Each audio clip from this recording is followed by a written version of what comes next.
Hello everyone, स्वागत है बेटा आप सबका हमारे इस नए लेक्चर में डेफिनेट इंटीग्रेशन के। और आज बेटा हम बहुत एक शानदार सा टॉपिक पढ़ने वाले हैं जिसमें कि हम लिमिट्स के सवाल देखेंगे जो इन्फिनिटी तक होंगे, लिमिट्स टिल इन्फिनिटी। और बेटा एक ये समेशन वाली सीरीज होगी जिसको किस तरीके से आप इंटीग्रेशन से सॉल्व कर सकते हैं मैं आज आपको सिखाने वाला हूँ। बहुत इंपॉर्टेंट बेटा ये टॉपिक है, सवाल इस पे बनते हैं, तो आज का लेक्चर बहुत डिटेल से अच्छे से सुनिएगा। चलिए शुरुआत करने के पहले मैं आपको बता दूं कि जितने भी बच्चे अब तक टेलीग्राम चैनल ज्वाइन नहीं किए हैं, जल्द से जल्द आप हमारे टेलीग्राम चैनल से जुड़िए। उसको बेटा ज्वाइन करने का जो लिंक है वो नीचे आपको डिस्क्रिप्शन बॉक्स में दिख रहा होगा और उसको ज्वाइन करने से आपको दो बेनिफिट्स होंगे। पहला जो आपके लिए बेनिफिट है वो ये है कि जब भी मैं बेटा कोई लेक्चर यूट्यूब में पोस्ट करता हूं तो इमीडिएटली उसका एक लिंक, उसका एक क्रिएटिव आपके टेलीग्राम चैनल पर भी जाता है, सो दैट कि आप हमेशा अपडेटेड रहें कि एक नया लेक्चर पोस्ट आज किया गया है। एंड उसके साथ साथ बेटा आपको एक्स्ट्रा क्वेश्चंस चाहिए प्रैक्टिस के लिए, क्योंकि क्लासरूम में तो मैं बहुत सारे आपको सवाल कराऊंगा, लेकिन जेई मेंस और जेई एडवांस क्रैक करने के लिए आपको और ज्यादा सवालों को प्रैक्टिस करने की जरूरत है। तो जल्दी से चैनल ज्वाइन करिए ताकि आपकी पढ़ाई और बेहतर तरीके से हो पाए। चलिए शुरुआत करते हैं बेटा आज के लेक्चर की। जो आज का अपना टॉपिक है, topic will be definite integral as a limit of sum. ठीक है, टॉपिक आप डाल लेंगे definite integral as a limit of sum, as a limit of sum। इस आर्ग्यूमेंट में बेटा आपको क्या चीज पढ़नी है मैं आपको समझाता हूं कि मैं आपको बोलना क्या चाह रहा हूं। देखिए मैं आपको सारी चीज अच्छे से एक्सप्लेन करता हूं। इमेजिन बेटा करिएगा कि आपके पास ये एक्स एक्सिस है और इस तरीके से आपके पास एक ग्राफ बना है। ठीक है, let us say this is the graph of y equal to fx। Let us say this is the graph of y equal to fx। और यहां पर बच्चों आपके पास कोई x इक्वल टू a है पॉइंट, ये आपकी x एक्सिस है, और यहां पर मान लेते हैं कुछ x इक्वल टू b वाला पॉइंट है, ये अपन मान लेते हैं। अब डेफिनेट इंटीग्रल में हमने क्या पढ़ा है? डेफिनेट इंटीग्रल में बच्चों हमने पढ़ा है कि डेफिनेट इंटीग्रल क्या बताता है? डेफिनेट इंटीग्रल बताता है area enclosed by the curve and the x axis. ठीक है ना, डेफिनेट इंटीग्रल जो होता है वो बताता है area enclosed by the curve and the x axis. तो इसका एरिया कायदे से अगर आप लिखें तो आप इसका एरिया बेटा लिखेंगे integral a to b fx dx। कायदा तो यही बोलता है ना। बेसिक अगर मैं थ्योरी से जाऊं तो डेफिनेट इंटीग्रेशन क्या होता है? एरिया बताता है जो कर्व एनक्लोज कर रहा है between the curve and the x axis, और उस एरिया को जब हम सॉल्व करेंगे तो आपके पास वो integral a to b fx dx आना चाहिए। ये बेसिक थ्योरी है डेफिनेट इंटीग्रेशन की। लेकिन मैं अगर आपको बोलूं कि नहीं, मुझे आप इस तरीके से मत बताइए, आप एस्टिमेट करके बताइए कि आप और कैसे एरिया लिख सकते हैं। ये तो चलो आपने ठीक लिख लिया, इसको क्या मैं और कोई दूसरे तरीके से कर सकता हूं क्या? तो मैं आपको बेटा अप्रोच समझाना चाहता हूं कि दूसरा इसके लिए तरीका क्या हो सकता है। आप इमेजिन करिएगा अगर मैं यहां से छोटे छोटे ऐसे बेटा रेक्टेंगल्स बनाऊं, ध्यान से देखिएगा, मैं डॉटेड लाइन से बना रहा हूं, ये छोटे छोटे से मैं रेक्टेंगल्स बना रहा हूं। ठीक है, इस तरीके से रेक्टेंगल्स है। पहले आप फिगर अच्छे से देख लीजिएगा, उसके बाद ही आप बेटा कुछ बनाइएगा। ठीक है, ये एस्टीमेट मैं आपको करके दिखा रहा हूं, ये एस्टीमेट बेटा मैं आपके लिए करके दिखा रहा हूं इस तरीके से, ये मैंने बनाया। तो बेसिकली देखिए मैं आपको क्या बोल रहा हूं कि यहां पर मेरे पास ये अलग अलग मैंने क्या बना दिए, रेक्टेंगल्स बना दिए, और ये एग्जैक्ट एरिया नहीं होगा, ये एरिया के करीब होगा, एग्जैक्ट एरिया नहीं होगा। ठीक है, अंदाजे से अपन इसको बोल सकते हैं कि ये एरिया के आसपास होगा पर एग्जैक्ट नहीं होगा। एग्जैक्ट क्यों नहीं होगा? क्योंकि आप देख सकते हैं छोटे छोटे वाले बेटा ट्राइंगल ऊपर खाली छूट रहे, ये छोटे छोटे वाले जो ट्राइंगल्स हैं ऊपर खाली छूट रहे। इसका एरिया आप कैसे बोल सकते हो? इसका एरिया आप बेटा लिख सकते हो, देखिए जैसे आप मान लीजिए अगर आप ये जो रेक्टेंगल बनाए हैं, इस रेक्टेंगल का जो विड्थ है अगर आप उसको h मान ले, इस रेक्टेंगल के बेटा विड्थ को अगर आप h मान ले, बहुत छोटा सा इसलिए मैंने इस तरीके का एरो बनाया, अगर इस तरीके के बेटा विड्थ को मैं h मान लूं तो जरा सोच के बताना ये लेंथ क्या होगा? ये लेंथ आपके पास क्या आएगा? दिस। तो आपको पता है x इक्वल टू a पर y की वैल्यू क्या आएगी? fa आएगी। x इक्वल टू a रखने पर y की वैल्यू क्या आ जाएगी? fa। तो क्या मैं ये बोल सकता हूं क्या कि ये जो पहला वाला रेक्टेंगल है, देखो जिसको मैं शेड कर रहा हूं, ये जो पहला वाला रेक्टेंगल है इसका ब्रेड्थ h है और इसका लेंथ fa है, तो एरिया अपने पास क्या होना चाहिए? h इंटू fa होना चाहिए सबसे पहले वाले का। अब इसके बाद ये बेटा अगर x इक्वल टू a पर था ये, तो यहां पर x की वैल्यू क्या होगी? a plus h। सोच के देखो, अगर यहां तक x की वैल्यू a थी तो यहां पर x की वैल्यू क्या होगी? a plus h। तो इसके करस्पॉन्डिंग जो आपके पास लेंथ मिलेगा, लेंथ क्या मिलेगा यहाँ पे? ये जो है ये आपने बेटा y का वैल्यू लिखा, y की वैल्यू थी fa। यहां पर पहले वाले में बेटा जब आप x इक्वल टू a पर देख रहे थे तो y की वैल्यू थी fa, इसलिए इसका लेंथ fa आया था। लेकिन अगर मैं a प्लस h में देखूंगा तो y की वैल्यू क्या आएगी, fa प्लस h आएगी, fa प्लस h आएगी यहाँ पर y की वैल्यू। तो ये वाला जो रेक्टेंगल है देखो, जिसको मैं हॉरिजॉन्टल लाइंस बना रहा हूं, ये वाला जो रेक्टेंगल है हमारे पास, तो यार ये वाले रेक्टेंगल के लिए आप क्या बोल सकते हो, ये वाले रेक्टेंगल का एरिया होगा हाइट जो आपका ब्रेड्थ है इनटू लेंथ, कितना आ जाएगा fa प्लस h, ये आ जाएगा आपके पास। सिमिलरली आप अगले ट्राइंगल में जाए, अगले रेक्टेंगल में, तो ये जो बेटा नेक्स्ट आपके पास रेक्टेंगल होगा, इसका एरिया आपके पास क्या आ जाएगा h into f a plus 2h। सोच के देखो, क्योंकि यहां तक, यहां पर बेटा x की वैल्यू क्या थी a प्लस h, इसके बाद वाले में x की वैल्यू क्या आ जाएगी a प्लस 2h, तो ऐसा आ जाएगा। और ये आपके पास सीरीज बेटा चलते रहेगी। और आप इमेजिन करिए अगर मैं यहां पर बोल दूं कि मेरे पास अंदर n रेक्टेंगल्स हैं, कितने रेक्टेंगल्स बच्चों मैंने ले लिए n, और हर रेक्टेंगल का जो ब्रेड्थ है वो क्या है h, हर रेक्टेंगल का ब्रेड्थ जो है वो h है। तो आप यहां से बोल सकते हैं कि nh का वैल्यू बेसिकली किसके बराबर है, b माइनस a के बराबर है। यहां से बेटा देखो, यहां पर कहीं पर अगर ओरिजिन होगा, यहां पर अगर बच्चों कहीं पर ओरिजिन होगा तो ओरिजिन से लेकर यहां तक की दूरी b है और ओरिजिन से लेकर यहां तक की दूरी a है। तो b में से जब आप a सब्ट्रैक्ट करोगे तो जो हिस्सा बचेगा that will B b minus a, और इसकी वैल्यू क्या होनी चाहिए, n इंटू h। अगर एक h है तो टोटल n रेक्टेंगल्स का n इंटू h, ये अपने पास आना चाहिए यहां से। और ये आखिरी बेटा चलेगा कहां तक, देखो ब्रेड्थ तो आपके पास वही रहेगा, ब्रेड्थ तो आपके पास बेटा वही रहेगा। ये फाइनली nth रेक्टेंगल है। पहले रेक्टेंगल में क्या आया, fa आया। दूसरे रेक्टेंगल में क्या आया, fa प्लस h आया। तीसरे रेक्टेंगल में क्या आया, तीसरे रेक्टेंगल में fa प्लस 2h आया। तो जो nth रेक्टेंगल होगा, ये जो बेटा nth रेक्टेंगल होगा, आपको समझने की जरूरत है कि देखिए पहले रेक्टेंगल में fa आया, दूसरे रेक्टेंगल में a के साथ h आया, तीसरे रेक्टेंगल में a के साथ 2h आया। तो जो आखिरी वाला रेक्टेंगल होगा उसमें h into f a plus n minus 1h होगा। ये आपको समझना जरूरी, ये nth रेक्टेंगल में। तीसरे में 2 आ रहा है, दूसरे में 1 आ रहा है, पहले में कुछ नहीं आ रहा है, तो nth में उससे एक कम क्या आएगा, n माइनस 1 इंटू h आएगा। ये मेरे पास आता है area. This is not exact area, ये अंदाजे से आप बोल सकते हो, ये अंदाजे से आप बोल सकते हो, क्योंकि मैंने अंदर छोटे छोटे रेक्टेंगल्स बनाए, अंदर बेटा मैंने छोटे छोटे रेक्टेंगल्स बनाए। इसी को करने का एक तरीका और भी हो सकता था कि आप ये छोटे रेक्टेंगल के बदले इसको बाहर से अगर आप एस्टिमेट करवाते, आप अगर इसको बाहर से एस्टिमेट कराते तो वो वाला एरिया थोड़ा सा बड़ा आता। ये सब देखो अपने पास आएगा, ठीक है। अभी आप सिर्फ समझने के लिए समझो, ये सारी चीज एरिया अंडर द कर्व में दोबारा आएगी। ये सारी की सारी बेटा, ये जो पूरा ग्राफ है बहुत डिटेल में आएगा एरिया अंडर द कर्व में, तो तब तक थोड़ा सा आप पेशेंस रखिए। अभी आप सिर्फ समझने की कोशिश करिए कि जब आप ये छोटे छोटे रेक्टेंगल्स अंदर बना रहे हैं तो ये वाली जो पूरी चीज का एरिया है वो एक्चुअल एरिया से बहुत थोड़ा सा कम होगा, बहुत थोड़ा सा कम होगा एक्चुअल एरिया से। और अगर आप ये बाहर वाले रेक्टेंगल बनाते तो बाहर वाले सारे जो रेक्टेंगल्स होते बेटा, इनका एरिया एक्चुअल एरिया से थोड़ा सा ज्यादा होता, बहुत ज्यादा नहीं होता, थोड़ा सा ज्यादा होता। ये बात आती है समझ में, ये वाली चीज तो हम सबको क्लियर अच्छे से।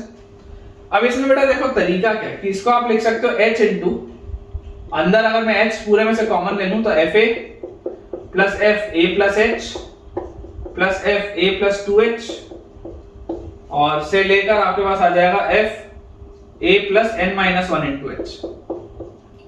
ठीक है, ये अपने पास बच्चों आएगा पूरा, ये अपने पास पूरी की पूरी चीज आएगी। अब अगर आपको एक्यूरेसी और चाहिए, फॉर मोर एक्यूरेसी,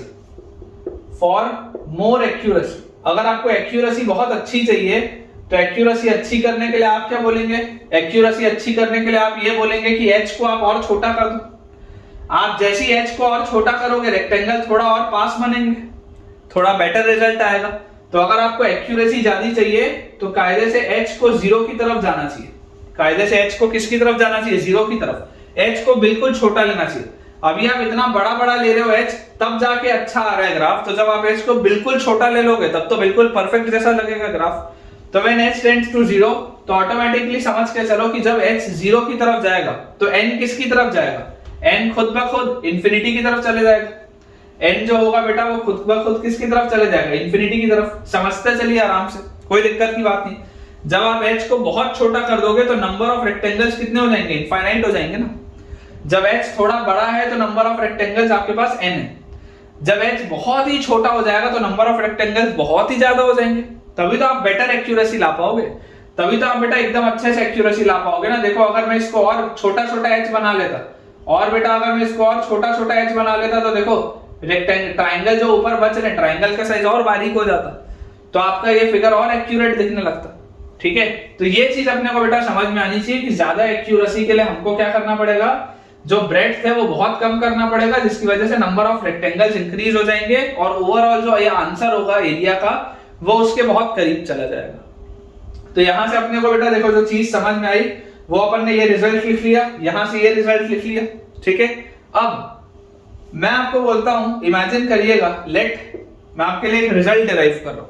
ठीक है बेटा, मैं आपके लिए एक रिजल्ट डिराइव कर रहा हूं जिसका अपने को बहुत बढ़िया यूज आने वाला है क्वेश्चन सॉल्विंग में। मान लेते हैं अगर आप a की वैल्यू 0 ले लें और b की वैल्यू 1 ले लें, है ना। एक मैं रिजल्ट आपके लिए निकाल रहा हूं, एक रिजल्ट निकाल रहा हूं ताकि क्वेश्चन सॉल्विंग आसान हो जाए। ये तो अपन ने बेसिक कर लिया, ये तो अपन ने बेटा बेसिक कर लिया कि एरिया आपके पास ये आ जाएगा। अगर बाहर वाले रेक्टेंगल लेते तो एरिया ज्यादा होता, अंदर वाले रेक्टेंगल लेते तो एरिया कम होता। ये सारी चीज, ये सारा ग्राफ, ये सारा आर्ग्यूमेंट आपके पास घूम फिर के दोबारा आएगा एरिया अंडर द कर्व में, जिसमें हम बात ही सिर्फ इसकी करेंगे। तो अगर मैं a की वैल्यू 0 बोलूं, b की वैल्यू 1 बोलूं, a की वैल्यू 0 बोलूं, b की वैल्यू 1 बोलूं, तो यहां से आप बोल सकते हैं कि nh की वैल्यू 1 आएगी। और अगर nh की वैल्यू 1 आएगी तो आप बोल सकते हैं कि h की वैल्यू आ जाएगी 1/n, h will be equal to 1/n। ये अपने पास आ जाएगा। तो यार यहां से आपके पास एरिया क्या होगा, व्हाट इज एरिया। तो एरिया आपने यहां पर देखिए क्या लिखा था, सबसे पहले इंटीग्रल a से b, तो a से b मतलब 0 से 1 और fx dx and this is equal to, अब इसको आप ध्यान से देखिए, इसको बेटा अगर आप ध्यान से देखेंगे तो ये जो पूरी चीज लिखी हुई है ये क्या लिखा है, h की जगह आपको क्या लिखना है, h की जगह आपको लिखना है 1/n और a की जगह आपको क्या लिखना है, 0 लिखना है, b तो है ही नहीं इसमें, तो this will B 1/n into a की जगह अगर आप 0 लिखेंगे तो f0 प्लस a की जगह बच्चों जैसे हम 0 लिखेंगे और h की जगह 1/n तो f 1/n plus f 2/n से लेकर अपना ये कहां तक चलेगा, a की जगह 0 रखते ही, h की जगह 1/n रखते ही f n-1/n तक ये अपने पास आ जाएगा पूरा। देख लो ध्यान से, ये अपने पास बेटा आएगा एरिया। अब मैं इसमें समेशन अगर लगाना चाहूं, आप इमेजिन करिए यहां पर अगर मैं इसको यहां पर मैं लिख देता हूं इस वाली चीज को, ये जो अपन ने लिखा है एरिया, ये जो अपन ने बेटा यहां पर एरिया लिखा है, इसको देखो आप कैसे लिख सकते हो। क्या आप इसको ऐसा लिख सकते हो कि h times sigma f a plus क्या लिखेंगे यहां पर r-1h, a plus r-1 into h ऐसे लिखेंगे। या आप इसको लिख सकते हो a प्लस RH भी लिख सकते हो, कोई दिक्कत नहीं है, a प्लस RH भी लिख सकते हो और आप r का वेरिएशन कर दो 0 से लेकर n तक या n-1 तक, 0 से लेकर n-1 तक। देख लो सारे टर्म्स मिल जाएंगे। r की जगह 0 रखोगे तो fa आएगा, fa लिखा है, r की जगह 1 रखोगे तो fa प्लस h आएगा, fa प्लस h लिखा है। अब r की जगह n-1 रखोगे तो fa प्लस n-1h आएगा, fa प्लस n-1h आएगा। सारी चीजें वही लिखी हुई एग्जैक्टली। ठीक है, तो ये आपका रिजल्ट सिग्मा के टर्म्स में इस तरीके से आया। अब जैसे ही आपने h को बेटा 1/n से रिप्लेस कर दिया, जैसे ही आपने बच्चों h को 1/n से रिप्लेस कर दिया, तो इस रिजल्ट को आप और क्या लिख सकते हो, h को जैसे ही आपने 1/n से रिप्लेस किया तो this is 1/n sigma 1/n sigma r equal to बेटा आपके पास आ जाएगा फ्रॉम 0 टू n-1 और a की वैल्यू 0 है, h की वैल्यू 1/n है, तो f r/n ये चीज आएगी कि अपने पास। देख लो ध्यान से बेटा देख लो, सिग्मा आपने लगा दिया, आपने बोल दिया f r/n यहां पर आएगा, बिल्कुल सही बात है। ठीक है, और उसके बाद आपने यहां पे बाहर आपके पास आ गया 1/n और r का वेरिएशन है 0 से लेकर n-1 तक। इस साइड आपके पास बन चुका है इंटीग्रल 0 से लेकर 1 fx dx। करेक्ट है। इसमें बेटा आप एक इस बात को समझने की कोशिश करिए कि मैं आपको क्या बोल रहा हूं, ज्यादा एक्यूरेसी के लिए आपको क्या करना है। ज्यादा एक्यूरेसी के लिए आप बोलेंगे कि h 0 की तरफ जाएगा, मतलब n इंफिनिटी की तरफ जाएगा। फॉर मोर एक्यूरेसी आप बोलेंगे n किसकी तरफ जाएगा, इंफिनिटी की तरफ। तो अपन यहां पर ये भी बोल सकते हैं इस ग्राफ में, यहाँ ये आपका ग्राफ है y इक्वल टू fx का, तो अपन फाइनली बेटा ये भी बोल सकते हैं कि इंटीग्रल 0 से 1 fx dx जो आपको दिख रहा है, इंटीग्रल 0 से 1 fx dx जो आपको दिख रहा है वो बेसिकली अगर आपको बेटर एक्यूरेसी चाहिए, अगर आपको बेटा बहुत अच्छी एक्यूरेसी चाहिए तो आप n को ले जाओ इंफिनिटी की तरफ, लिमिट n अप्रोचेस इंफिनिटी। जैसे ही आप n को इंफिनिटी की तरफ लेके जाओगे बहुत सारे रेक्टेंगल बनेंगे तो एक्यूरेसी अच्छी हो जाएगी। तो limit n approaches infinity 1/n sigma r equal to 0 से n माइनस 1 f r/n, ये आ जाएगा अपने पास। ठीक है, तो आपको बेटा ये चीज समझ में आनी चाहिए कि अगर आपके पास कभी ऐसा वाला चीज लिखा हुआ दिख जाए, इस तरीके का चीज, तो इस तरीके की चीज को आप इंटीग्रेशन में कन्वर्ट कर सकते हैं। मैं समझाना आपको ये चाहता हूं। क्या है टॉपिक है definite integral as the limit of sum. अगर बेटा आपके पास कभी समेशन वाली चीज आ जाए और समेशन वाली चीज में आपके पास लिमिट लगी हो इंफिनिटी तक, तो आप इस चीज को ऐसे वाले फॉर्म में कन्वर्ट कर सकते हैं। आप कैसे कन्वर्ट करना है मैं आपको वो सिखाता हूं। अपने को सबसे पहले तो ये समझ में आना चाहिए कि इस तरीके का कन्वर्जन पॉसिबल है। अभी जब अपन सवाल करेंगे तो आपको बेटर समझ में आएगा, लेकिन फिलहाल के लिए आपको सिर्फ ये बात समझ में आनी चाहिए कि जब भी समेशन का मेरे पास सवाल आएगा और अगर समेशन के सवाल में इंफिनिटी तक की लिमिट लगी हुई है तो इस तरीके की चीज को आप इंटीग्रेशन वाले सिंबल से रिप्लेस कर सकते हैं। करना क्या होता है मैं आपको सिर्फ ये चीज समझा देता हूं। कन्वर्जन जो होते हैं, कन्वर्जन अपने बच्चों ये होते हैं कि जो सिग्मा आपको दिख रहा होता है, ये सिग्मा साइन कन्वर्ट होता है इंटीग्रेशन में, सिग्मा साइन कन्वर्ट होता है इंटीग्रेशन में। इसके बाद ये जो 1/n का आपको साइन दिख रहा है 1/n, ये जो 1/n लगा हुआ है ये बेसिकली बेटा dx में कन्वर्ट होता है। ये वाला जो 1/n लिखा हुआ है ये बेसिकली आपके dx में कन्वर्ट होता है, क्योंकि dx मतलब क्या है, dx मतलब होता है x का बहुत छोटा सा हिस्सा। फिजिक्स में तुमने पढ़ा होगा, फिजिक्स में बेटा तुमने पढ़ा होगा जब एक यूनिट मास या यूनिट लेंथ लेके इंटीग्रेट करके सॉल्व करते तो dx मतलब क्या होता है, x का बहुत बारीक हिस्सा। तो 1/n मतलब क्या, जब आप n इंफिनिटी की तरफ लेके जाओगे, जब आप n को इंफिनिटी की तरफ लेके जाओगे तो बहुत बारीक सा चीज नहीं बचेगा, वही है बेटा dx बेसिकली। ठीक है, तो 1/n gets replaced with dx। इसके बाद ये जो r/n है, f के साथ r/n, ये r/n जो होता है बेटा ये x होता है। ठीक है, r/n f का जो आर्ग्यूमेंट है, f का जो आर्ग्यूमेंट है बेटा r/n वो बेसिकली x से कन्वर्ट हो जाता है। ये बात अपने को समझ में आनी चाहिए। और उसके बाद आप ये बात बेटा समझिए कि देखिए r का वेरिएशन कहां से कहां हो रहा है, r का वेरिएशन हो रहा है 0 से लेकर n-1 तक। सही बात है, r का वेरिएशन हो रहा है 0 से लेकर n-1 तक। तो इसका मतलब r/n का वेरिएशन कहां से कहां होगा, ये जो r/n है जिसको आपने x बोला है, ये जो r/n है जिसको आपने x बोला है, r/n का वेरिएशन होना चाहिए 0/n से लेकर, ये 0 से लेकर है ना, ये r का वेरिएशन था 0 से n-1, तो r/n का वेरिएशन होगा 0/n से 1-1/n तक। बेसिकली अपन ने क्या किया, सिर्फ n से डिवाइड किया तो 1 आ जाएगा यहाँ पर, यहाँ पे -1/n, ये होगा वेरिएशन। और जैसे ही बेटा आपने बोल दिया लिमिट n अप्रोचेस इंफिनिटी, जैसे ही आप बेटा लिमिट बोल दिया n अप्रोचेस इंफिनिटी, तो n इंफिनिटी की तरफ जाएगा तो ये तो हो गया 0, और n इंफिनिटी की तरफ जाएगा तो 1/∞ तो 0 होता है, तो 1 - 0 इज 1। तो ये आपके पास देखो इंटीग्रेशन का लिमिट्स आ गया 0 से लेकर 1 तक।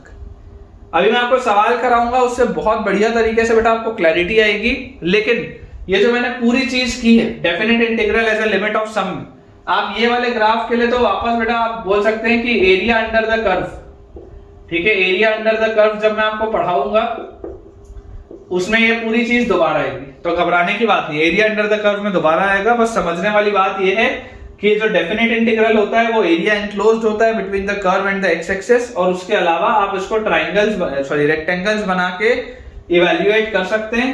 जितने ज्यादा रेक्टेंगल्स होंगे आपके लिए उतना अच्छा है, और ज्यादा रेक्टेंगल्स कब आएंगे, जब एक रेक्टेंगल का ब्रेड्थ में बहुत छोटा रखूं। तो उसके लॉजिक से बेटा मैंने इस पूरी चीज को आपके लिए डिराइव किया है। और यहां पर जो आपके पास की पॉइंट है, जो बेटा एक नोट पॉइंट है, वो क्या है कि कभी भी अगर मेरे पास समेशन आ जाए और लिमिट उसमें लगी हो इंफिनिटी तक, तो वैसी वाली चीज को आप इंटीग्रल साइन से रिप्लेस कर सकते हैं।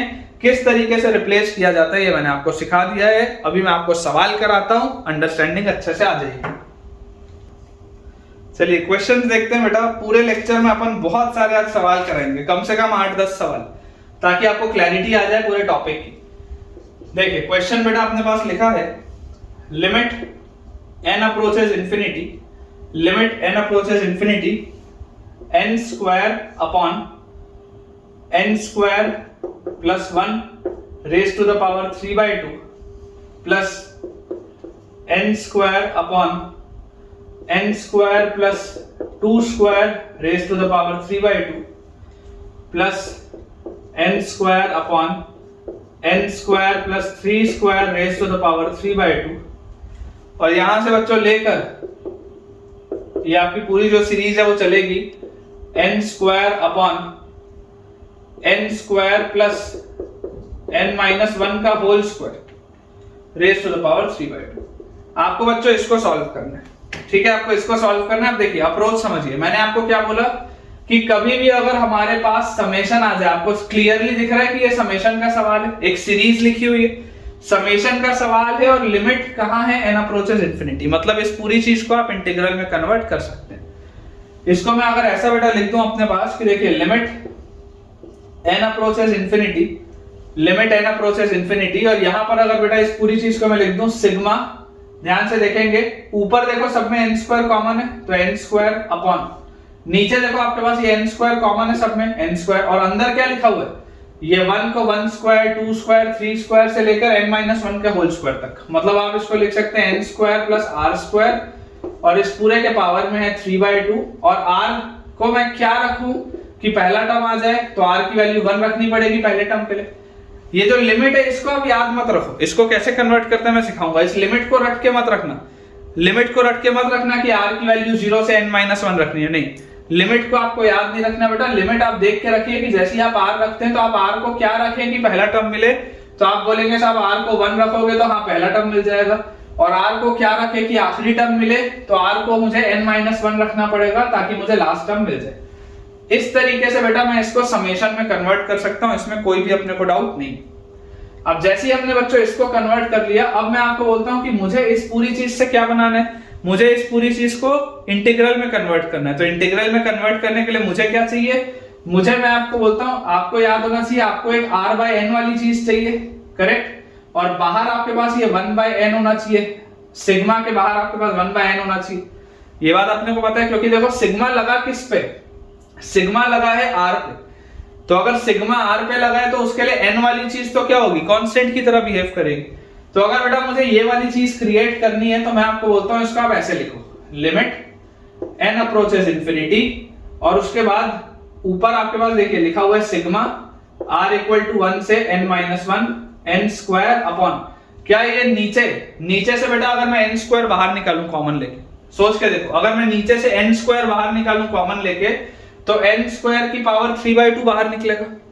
अगर मैं नीचे में से n स्क्वायर बाहर निकालूं तो n स्क्वायर की पावर 3/2 मतलब n क्यूब बाहर निकलेगा, n स्क्वायर की पावर 3/2, देख लो n स्क्वायर की पावर 3/2, इसका मतलब n क्यूब बाहर निकलेगा नीचे में से, ठीक है। और अगर बेटा नीचे में से n क्यूब आपके पास बाहर निकलेगा तो अंदर आपके पास क्या लिखा हुआ है, अंदर आपके पास लिखा हुआ है 1 प्लस r/n का होल स्क्वायर और इसके पावर में 3/2, 1 प्लस r/n का होल स्क्वायर और उसके पावर में अपने पास 3/2।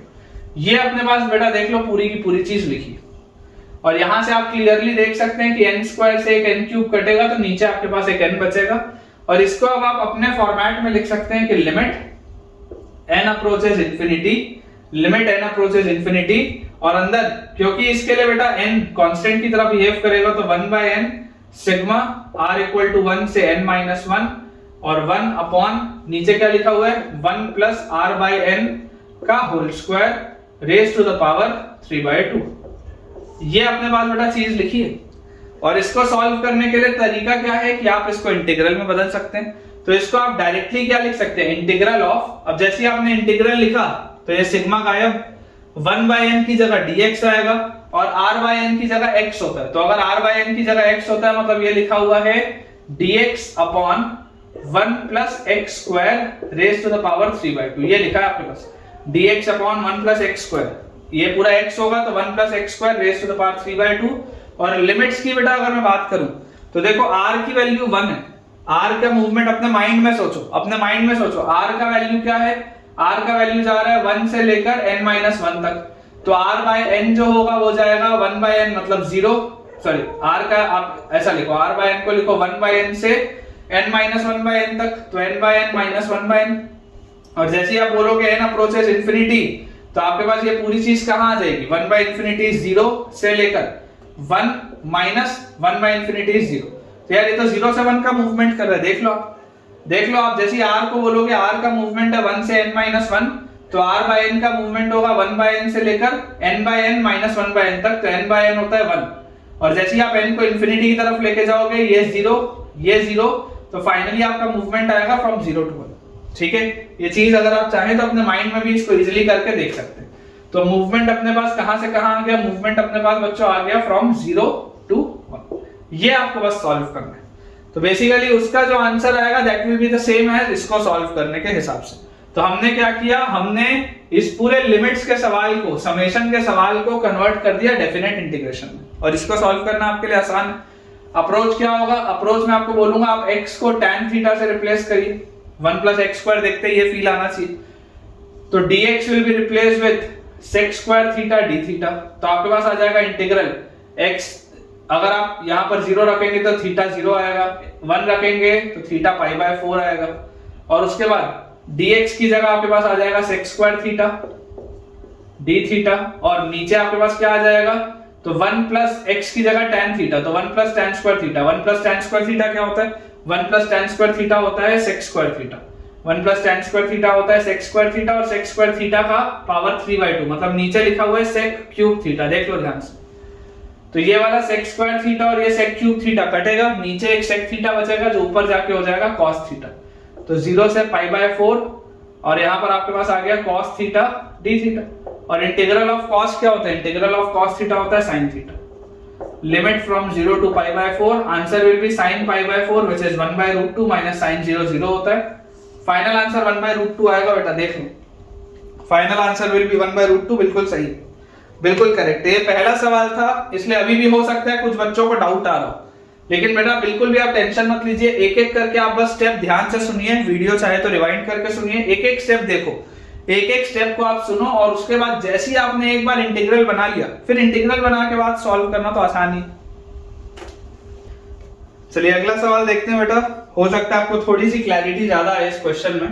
क्वेश्चन अपने पास लिखा है लिमिट n अप्रोचेस इंफिनिटी, और अंदर अपने पास लिखा हुआ है 1 by n plus 1 by n plus 1 plus 1 by n plus 2 से लेकर बच्चों ये सीरीज अपने पास चल रही है 1 बाय 4n तक। ठीक है, ये सीरीज अपने पास चल रही है 1 बाय 4n तक। अब अगर बेटा ये अपने पास सीरीज लिखी हुई है, तो इसको अपने को देखिए समझने की जरूरत क्या है कि इसको थोड़ा सा, क्या मैं इस 4n को, ओरिजिनली जरूर आपको 4n दिख रहा है, लेकिन क्या इस 4n को मैं ऐसा लिख सकता हूं क्या, 4n के बदले अगर मैं n प्लस 3n लिख दूं तो चलेगा क्या? बात तो वही पैटर्न बनाने के लिए, बेसिकली n से चालू हुआ, फिर n प्लस 1, फिर n प्लस 2, ऐसा करके n प्लस 3n को आप 4n लिख सकते हो।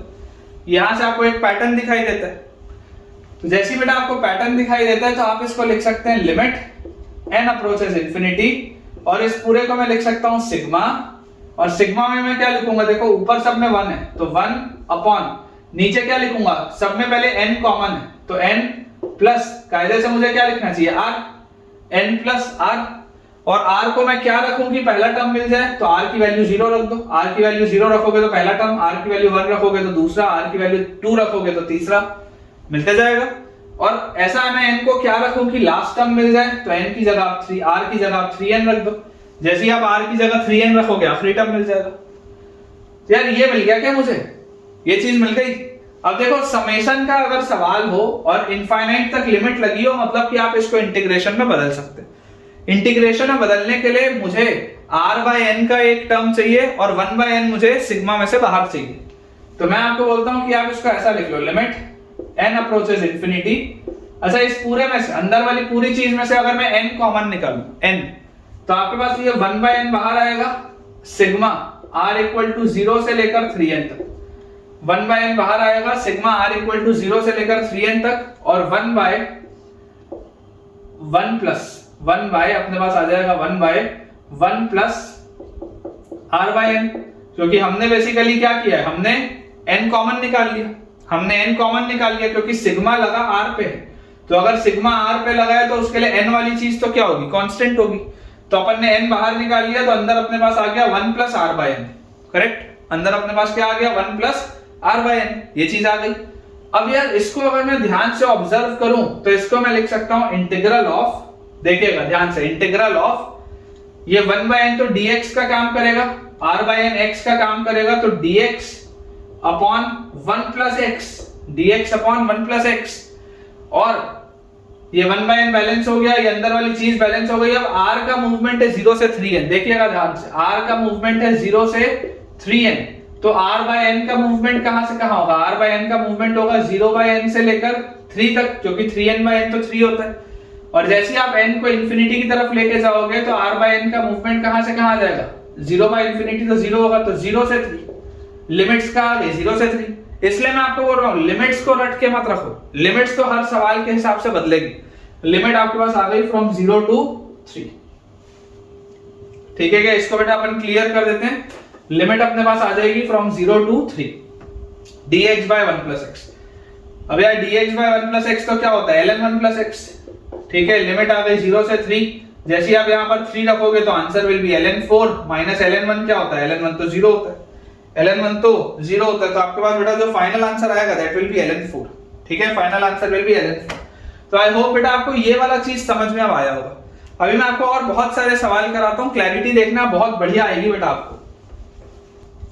नेक्स्ट अपने पास बच्चों लिखा है limit n approaches infinity, limit n approaches infinity √1 plus √2 plus √3 and so on till twice of √n, ठीक है, डिवाइडेड बाय n√n।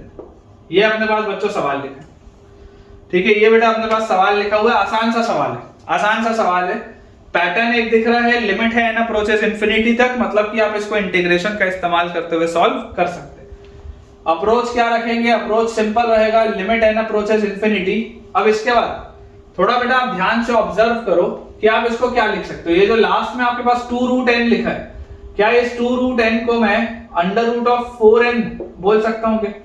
इस 2√n को बेटा मैं √4n बोल सकता हूं, बिल्कुल, क्योंकि जैसे ये 4 का 2 बाहर आएगा तो वही चीज मिल जाएगी। अब इसको अगर मैं लिख दूं सिग्मा √r अपॉन n√n, ऐसा लिखने से कोई दिक्कत थोड़ा ना, n में तो कोई प्रॉब्लम है ही नहीं, ये ऊपर वाले में पैटर्न चल रहा है ना, ये n√n तो वैसे का वैसे ही है, पैटर्न अपने पास ऊपर वाले में चल रहा है, तो ऊपर मैंने लिख लिया √r, और r को मैं क्या रखूं कि पहला टर्म मिल जाए तो r को 1 रखूंगा, r को मैं क्या रखूं कि आखिरी टर्म मिल जाए तो मैं r को 4n रखूंगा, तो 1 से 4n जैसी रखूंगा तो ये पूरी चीज मुझे मिल जाएगी। सिंपल सा सवाल, बहुत सिंपल सा सवाल। तो यहां पर बच्चों देखिए आप इसको क्या कन्वर्ट कर सकते हैं, आप इसको लिख सकते हैं लिमिट n अप्रोचेस इंफिनिटी, और इसमें से भी ये 1/n को अगर मैं बाहर निकाल लूं, ये जो 1/n को मैं बाहर निकाल लूं और लिख लूं सिग्मा r इक्वल टू 1 से 4n और √r/n, ऐसा लिख लूं तो चल जाएगा। 1/n sigma r equal to 1 से 4n √r/n, क्योंकि मुझे इंटीग्रल में कन्वर्ट करने के लिए बाहर एक 1/n भी चाहिए और अंदर r/n भी चाहिए। तो ये बेटा आपके पास आ जाएगा इंटीग्रल r/n की जगह √x, 1/n की जगह dx, और लिमिट्स की अगर हम बात करें तो देखिए r का मूवमेंट है 1 से 4n, डायरेक्टली नहीं लिख रहा हूं ताकि आपको समझ में आए, तो r/n का मूवमेंट कहां से कहां आएगा, 1/n से लेकर 4 तक, तो जैसे ही आप n को इंफिनिटी की तरफ लेके जाओगे तो ये आ जाएगा 0 to 4, लिमिट्स रटनी नहीं है, ये आ जाएगा 0 से लेकर 4 तक। ये आपके पास बेटा आपको इसको बस सॉल्व करना है। तो यार √x को आप क्या लिख सकते हो, √x will be x raise to the power 1/2, √x will be x raise to the power 1/2, तो इसका answer will be x raise to the power 1/2 plus 1 मतलब 3/2 अपॉन 3/2, और लिमिट्स आ गई फ्रॉम 0 to 4, तो आपके पास आंसर आ जाएगा 4 raise to the power 3/2 upon 3/2, तो नीचे 3 और ऊपर 2, ये अपने पास आएगा, -0 रखोगे तो 0 हो जाएगा। अब 4 की पावर 3/2 को आप क्या लिख सकते हैं, 4 को आप लिख सकते हैं 2 का स्क्वायर, तो 2 और ये 2 घटेगा तो 2 का क्यूब, 8 into 2 16/3 आएगा बच्चों, आंसर देख लो 16/3 विल बी योर आंसर, बिल्कुल सही 16/3। तो अब तो मुझे पूरी गारंटी है, अब समझ में आने लग गया होगा, अब समझ में आपको आने अच्छे से लग गया होगा। तो अगर कॉन्फिडेंस इंक्रीज हुआ है तो मुझे कमेंट से बताइए कि आप समझ में आ रहा है या नहीं आ रहा। नेक्स्ट क्वेश्चन अपने पास दिया हुआ है limit n approaches infinity, limit n approaches infinity n plus 1 upon n square plus 1 square plus n plus 2 upon n square plus 2 square plus n plus 3 upon n square plus 3 square से लेकर बेटा आपके पास जो pattern चल रहा है, अब लास्ट टर्म देखिएगा, कंफ्यूज नहीं होना है। लास्ट टर्म आपके पास लिखा है 3 अपॉन 5n, ये लिखा है आपके पास लास्ट टर्म। बच्चा कई बार लास्ट टर्म देख के कंफ्यूज हो जाता है कि यार ये कैसे लिख दिया। कई बार बेटा जो स्टूडेंट होता है वो लास्ट टर्म देख के कंफ्यूज हो जाता है कि यार ये कहां से लिख दिया। तो आप पैटर्न बनाने का प्रयास करें, पैटर्न के हिसाब से सोचे कि ऊपर हर जगह क्या लिखा हुआ था। ऊपर हर जगह आपके पास n plus n plus n plus कुछ लिखा था, नीचे हर जगह आपके पास n square plus n square plus n square plus इस तरीके से लिखा हुआ था। जरा सोच के देखो, अगर मैं ऐसा लिख दूं ऊपर, इसको अगर मैं लिख दूं 3n बाय 5n स्क्वायर तो कोई दिक्कत तो नहीं है। इसको अगर मैं लिख दूं 3n, ऊपर भी एक n मल्टीप्लाई कर दिया, नीचे भी एक n मल्टीप्लाई कर दिया, तो 3n बाय 5n स्क्वायर लिख सकते हैं। और इसको बेटा आप लिख लो n plus 2n upon n square plus 2n का स्क्वायर। अब आपको दिखाई दे रहा होगा, देखो pattern same pattern, same pattern, ठीक है। तो यार यहां से आप इसको क्या लिख सकते हैं, लिमिट n अप्रोचेस इंफिनिटी, अंदर लिखेंगे समेशन ऑफ, सब में n तो कॉमन है तो n प्लस r अपॉन, नीचे भी आप देख सकते हैं सब में n स्क्वायर कॉमन है तो n square plus r square. r को ऐसा क्या रखूं कि पहला टर्म मिल जाए तो 1 रखूंगा, r को ऐसा क्या रखूं कि आखिरी टर्म मिल जाए तो 2n रखूंगा, और ये बेटा ब्रैकेट क्लोज। ये सवाल है आपका, सिंपल सा सवाल, ये आपके पास दिया हुआ है।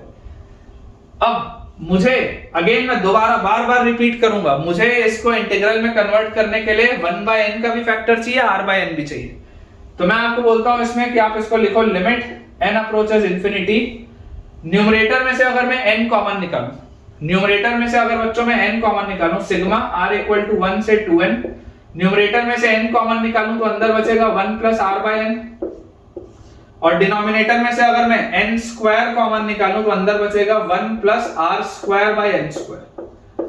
ये अपने पास चीज बचेगी, एंड क्लियरली आप देख सकते हैं कि एक n से ये n स्क्वायर कटेगा और फाइनली जैसा आपको चाहिए वैसा मिल जाएगा। Limit n approaches infinity, 1/n बाहर, सिग्मा r इक्वल टू 1 से 2n और 1 plus r/n upon 1 plus r square by n square. ये मिल गया आपको, इसी फॉर्मेट में चाहिए था। तो इस फॉर्मेट के सवाल को जब बेटा आप इंटीग्रेशन में बदलते हैं तो आप इसको क्या लिखेंगे, this will be integral of 1 plus x divided by 1 plus x square dx, और लिमिट r इक्वल टू 1 से 2n। क्या इसको मैं डायरेक्टली लिख लूं क्या, देखो 1/n करूंगा, n को इंफिनिटी करूंगा ये 0, 2n को n से डिवाइड करूंगा तो 2, डायरेक्टली लिख लूं 0 से 2, करके देख लेना तुम आ जाएगी ये लिमिट्स 0 से 2। अब यार ये तो आसान सा सवाल है, पिछला वाला सवाल भारी दिख रहा था, ये तो आसान है।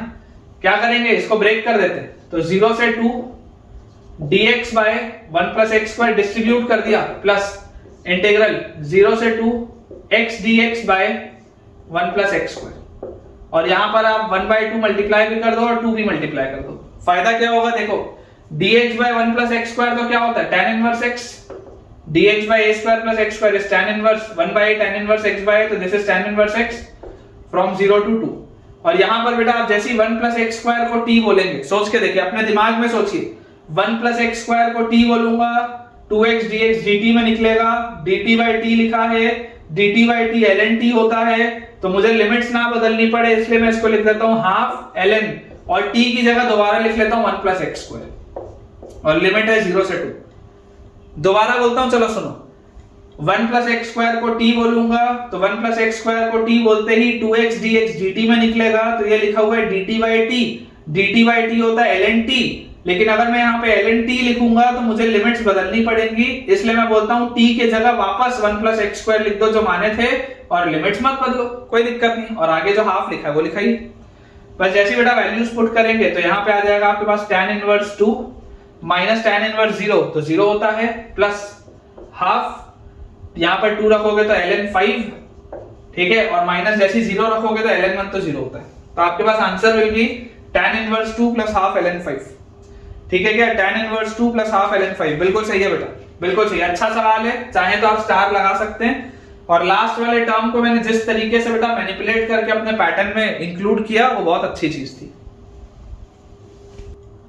नेक्स्ट अपने पास बच्चों क्वेश्चन लिखा है limit n approaches infinity, limit n approaches infinity n upon n plus one, n upon n plus one under root of 2n plus one plus n upon n plus two under root of 2 into 2n plus two, 2 into 2n plus two, ठीक है, plus n upon n plus three under root of 3 into 2n plus three, 3 into 2n plus three and so on. ये आपके पास बच्चों सवाल लिखा है। Again आप देख सकते हैं भारी भरकम सवाल, भारी भरकम बेटा आपके पास से सवाल दिया है। तो अगर बच्चों मुझे इसको सॉल्व करना है तो सबसे पहले मैं आपको क्या बोलूंगा, क्या आप लिखेंगे इसको कि लिमिट n अप्रोचेस इंफिनिटी, अंदर क्या लिखा हुआ है सिग्मा, सब में ऊपर n लिखा है तो n अपॉन नीचे क्या लिखा हुआ है n प्लस r लिखा है, देखो ध्यान से n प्लस r, ठीक है, n प्लस r लिखा है और उसके बाद अंडर रूट के अंदर भी क्या लिखा है, यहां पर 1 लिखा है, यहां पर 2 लिखा है, यहां पर 3 लिखा है, तो under root of r into 2n plus 1 2 3 तो 2n प्लस r, ये लिखा है बेटा आपके पास। देख लो आप ध्यान से, ये आपके पास पैटर्न चल रहा है और इसमें भी अगर आप देखेंगे तो r का वेरिएशन कहां से आएगा, r को मैं क्या रखूं कि पहला टर्म मिले तो 1, r को लास्ट टर्म अगर आपको n टर्म्स तक निकालना है तो आप n लिख दो, ठीक है, टिल n टर्म्स ही होगा, ये इसमें लिखा तो नहीं है लेकिन टिल n टर्म्स ही होगा, ठीक है, यहां पर लिख देता हूं टिल n टर्म्स तक है, ऐसा लिख लो आप इसमें। तो ये आ गया आपके पास समेशन इसका। अब जैसे बच्चों ये आपके पास समेशन आया, अप्रोच दोबारा वही रहेगा, तो limit n approaches infinity sigma r equal to 1 से n, ऊपर n कॉमन है, ये वाले ब्रैकेट में से, ये वाले बच्चों ब्रैकेट में से अगर मैं n कॉमन निकाल लूं तो मेरे पास अंदर आ जाएगा 1 प्लस r बाय n, ये बात तो आती है समझ में।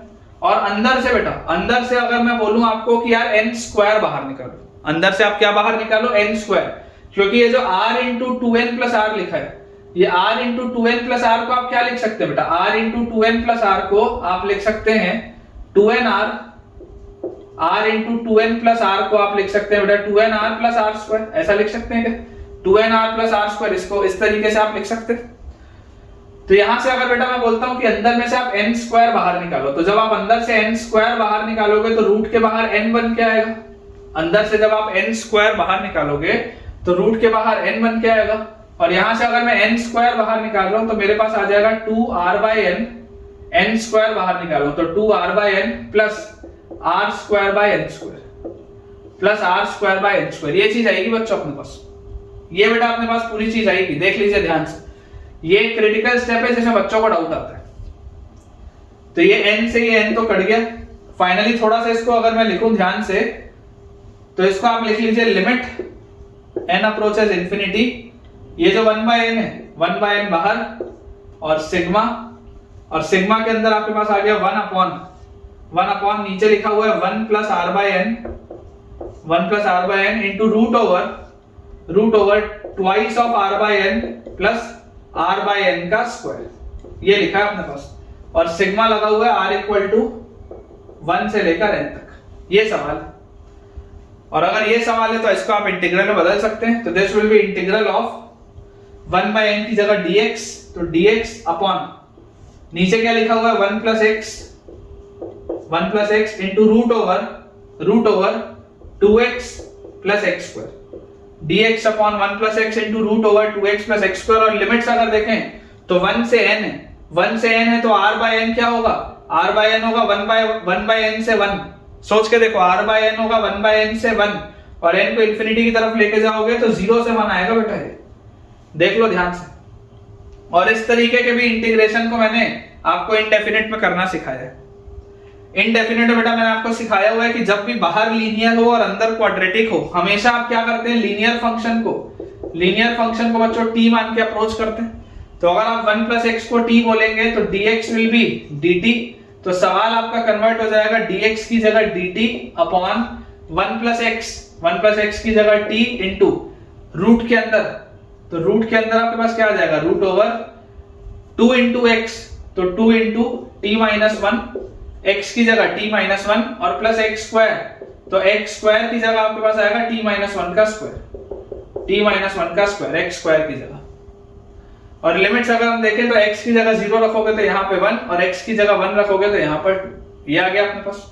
इसको और सिंप्लीफाई कर लेते हैं तो अपने पास आ गया 1 से लेकर 2 तक dt upon t into root over. ध्यान से देखेंगे यहाँ पर आएगा टी स्क्वायर, तो सबसे पहले टी स्क्वायर, फिर minus 2t plus 2t cancel out, और उसके बाद प्लस 1 और माइनस 2 तो माइनस 1। ये आ रहा है बेटा आपके पास dt by t into root over T square minus 1। अब अगर आपको याद हो तो आप बेटा डायरेक्टली यहां पर लिख सकते हैं कि ये सेक इनवर्स t होता है, dt by t into root over T square minus 1। आपको याद हो तो ये डायरेक्टली आप बोल सकते हैं सेक इनवर्स t होता है। अदरवाइज आप चाहें तो बेटा यहां पर सब्स्टिट्यूशन भी कर सकते हैं, ठीक है ना। अगर आपकी इच्छा हो तो आप यहां पर सब्स्टिट्यूशन करके भी आगे बढ़ सकते हैं, कोई दिक्कत की बात नहीं है, लेकिन आपको ये याद होना चाहिए। अगर आप t को सेक थीटा रख के आगे बढ़ेंगे तो निकल जाएगा, सेक स्क्वायर थीटा माइनस 1 आपके पास आएगा, सेक स्क्वायर थीटा माइनस 1 को आप tan स्क्वायर थीटा बोलेंगे और उससे आप आगे बढ़ेंगे, निकल जाएगा सवाल। लेकिन आपको ये चीज याद होनी चाहिए, ठीक है। dt by t into root over T square minus 1 क्या होता है, सेक इनवर्स t। लिमिट आपके पास है 1 से लेकर 2 तक, तो आपके पास आ जाएगा sec inverse 2 minus sec inverse 1। तो यार सेक इनवर्स 2 मतलब cos inverse 1/2 minus sec inverse 1 मतलब कॉस इनवर्स 1। तो कॉस इनवर्स हाफ मतलब कॉस के कौन से एंगल पे बेटा वैल्यू हाफ होती है, तो कॉस 60 हाफ होता है, तो ये तो आ गया π/3। और कॉस के कौन से एंगल पे आपके पास बेटा वैल्यू 1 होती है, तो कॉस 0 की वैल्यू 1 होती है, इसका मतलब कॉस इनवर्स 1 विल बी 0। तो π/3 माइनस 0 मतलब आंसर विल बी π/3। चेक कर लेंगे बेटा, अच्छा सवाल है, आंसर विल बी π/3। स्टार भी आप चाहे तो लगा सकते हैं, ठीक है। इन केस बेटा किसी बच्चे को यहाँ पर डाउट आ रहा हो कि सर सेक इनवर्स t कैसे लिख दिया, तो चलो मैं आपको अप्रोच बता देता हूँ, ठीक है। इसके बाद का मैं आपको अप्रोच बता देता हूँ, कोई दिक्कत नहीं है बेटा। ये आपके पास एक तो स्टैंडर्ड अप्रोच है ही, ये आपके पास बच्चों एक तो स्टैंडर्ड अप्रोच है ही कि आपको अगर ये याद हो तो आप डायरेक्टली भी कर सकते हैं। अदरवाइज इसको देखिए आप और कैसे सॉल्व कर सकते थे, यहां से ये आप लिख सकते थे, या आप बोल सकते थे कि t को हम बोल देते हैं सेक थीटा। तो t को आप जैसे ही सेक थीटा बोलेंगे तो dt will be sec theta tan theta d theta. तो इंटीग्रल आपके पास हो जाएगा यहां से dt की जगह sec theta tan theta d theta upon, नीचे देखो क्या लिखा हुआ है t, तो t की जगह आ जाएगा सेक थीटा, और उसके बाद root over sec square minus 1। तो याद करो sec square theta minus tan square theta 1 होता है, तो sec square minus 1 will be tan square, और tan स्क्वायर का रूट होता है tan। सेम चीज आ गई, sec theta tan theta, sec theta tan theta, same चीज आ गई। तो यहां से इसका इंटीग्रल क्या आएगा, इसका इंटीग्रल आएगा थीटा, यहां से इसका इंटीग्रल आएगा थीटा। अब या तो आप यहीं पर लिमिट्स बदल दो और आंसर निकाल लो, या आप फाइनली थीटा को दोबारा बोल सकते हो, क्या थीटा को आप बोल सकते हो सेक इनवर्स t और सॉल्व कर सकते हो। बात एक ही है, या तो आप बेटा अगर लिमिट्स यहां पर चेंज करोगे तो यहीं पर आपका आंसर निकल आएगा, या आप थीटा को डायरेक्टली लिख लीजिए, दोबारा क्या लिख सकते हैं, थीटा को आप लिख सकते हैं सेक इनवर्स t। और जैसे आप थीटा को सेक इनवर्स t बोलेंगे तो अब आप t की जो लिमिट्स थी 1 से 2 वो डाल दीजिए, 1 से लेकर 2 तक, एक ही बात, ठीक है। तो आंसर वही आएगा आपके पास, आंसर इज π/3। अच्छा सवाल है बेटा, जब तक अपन ऐसे अच्छे क्वेश्चंस प्रैक्टिस नहीं करेंगे तब तक मेंस और एडवांस में इस लेवल के सवाल आपसे नहीं बनेंगे। चलिए देखिए बेटा नेक्स्ट क्वेश्चन, अगेन स्टार लगा लेंगे, अच्छा सवाल है, स्टार लगा लेंगे। क्वेश्चन अपने पास लिखा हुआ है limit n approaches infinity, limit n approaches infinity tan inverse 1/n, tan inverse 1/n into summation of k equal to 1 से n। यहां पर r की जगह k लिखा है, कोई दिक्कत नहीं, summation of k equal to 1 से n 1 upon 1 plus tan k/n, 1 upon 1 plus tan k/n। ये बेटा अपने पास क्वेश्चन दिया, ठीक है। अच्छा सवाल है बच्चों, it is a very good question, JEE सवाल है, जेई लेवल का सवाल, जेई एडवांस लेवल का सवाल है, और थोड़ा सा बच्चों को इसमें कंफ्यूजन होता है लेकिन होना नहीं चाहिए। देखिए आपके पास लिखा है लिमिट n अप्रोचेस इंफिनिटी, और ये पूरी कहानी आपके पास लिखी हुई है।